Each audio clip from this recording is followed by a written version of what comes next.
जय श्री कृष्णा, जय श्री राम, राधे राधे। श्री जी चैनल में आप सभी श्रोताओं का हार्दिक अभिनंदन है। कल हमने जाना था कि माता अहिल्या श्री राम प्रभु का चरण स्पर्श पाते ही प्रकट हो जाती हैं। उनके नेत्रों में आंसुओं की धारा बह निकलती है और फिर वह पति लोक को चली जाती हैं। आगे चलते हैं। अस प्रभु दीन बंधु हरि कारण रहित दयाल, तुलसीदास सटते ही भजू छाड़ी कपट जंजाल। प्रभु श्री रामचंद्र जी ऐसे दीन बंधु और बिना ही कारण दया करने वाले हैं। तुलसीदास जी कहते हैं, हे शठ मन, तू कपट जंजाल छोड़कर उन्हीं का भजन कर।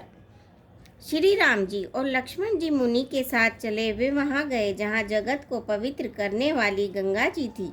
महाराज गादी के पुत्र विश्वामित्र जी ने वह सब कथा कह सुनाई जिस प्रकार देव नदी गंगा जी पृथ्वी पर आई थी। तब प्रभु ने ऋषियों से गंगा जी में स्नान किया। ब्राह्मणों ने भांति भांति के दान पाए। फिर मुनिवृंद के साथ वे प्रसन्न होकर चले और शीघ्र ही जनकपुर के निकट पहुंच गए। श्री राम जी ने जब जनकपुर की शोभा देखी तो वे छोटे भाई लक्ष्मण सहित अत्यंत हर्षित हुए।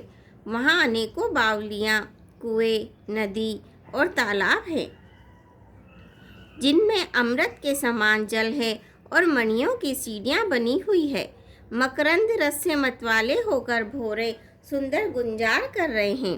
रंग बिरंगे बहुत से पक्षी मधुर शब्द कर रहे हैं।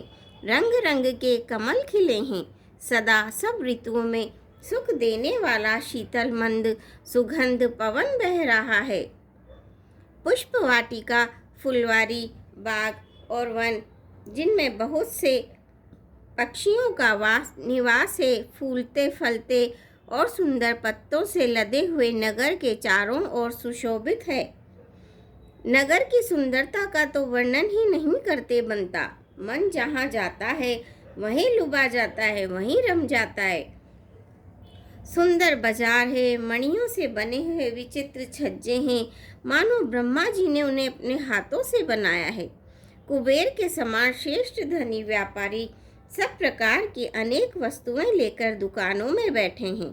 सुंदर चौराहे और सुहावनी गलियां सदा सुगंध से सिंची रहती है। सबके घर मंगलमय हैं और उन पर चित्र कड़े हुए हैं, जिन्हें मानो कामदेव रूपी चित्रकार ने अंकित किया है। नगर के सभी स्त्री पुरुष सुंदर, पवित्र, साधु स्वभाव वाले, धर्मात्मा, ज्ञानी और गुणवान हैं।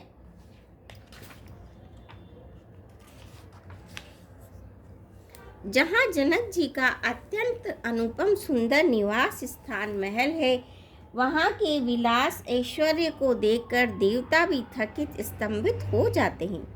मनुष्यों की तो बात ही क्या।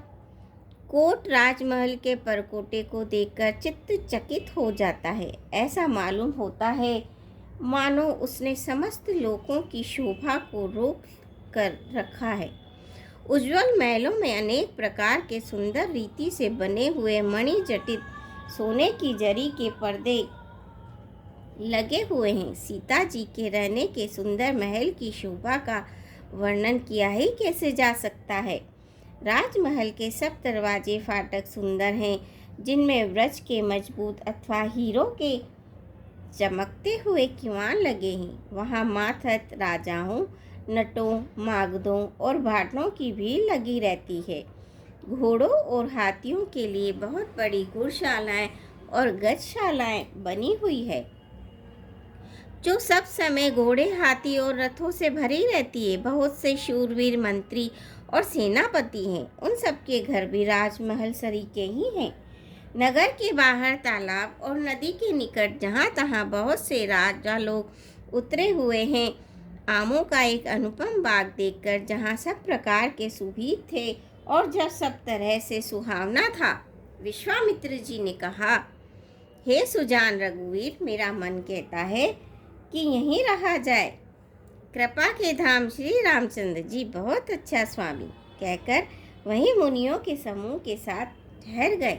मिथिलापति जनक जी ने जब यह समाचार पाया कि महामुनि विश्वामित्र जी आए हैं, संग सचिव सुचि भूरि भट बुसुर बर गुर ज्ञाति चले मिलन मुनि नायक ही मुदित राहोए भांति सियापति रामचंद्र की जय पवन पुत्र हनुमान की जय मंगल भवनी मंगल हारी दबौ सुदशरथ अजर बिहारी दीन दयाल विरद संभारी हरौ नाथ मम संकट भारी।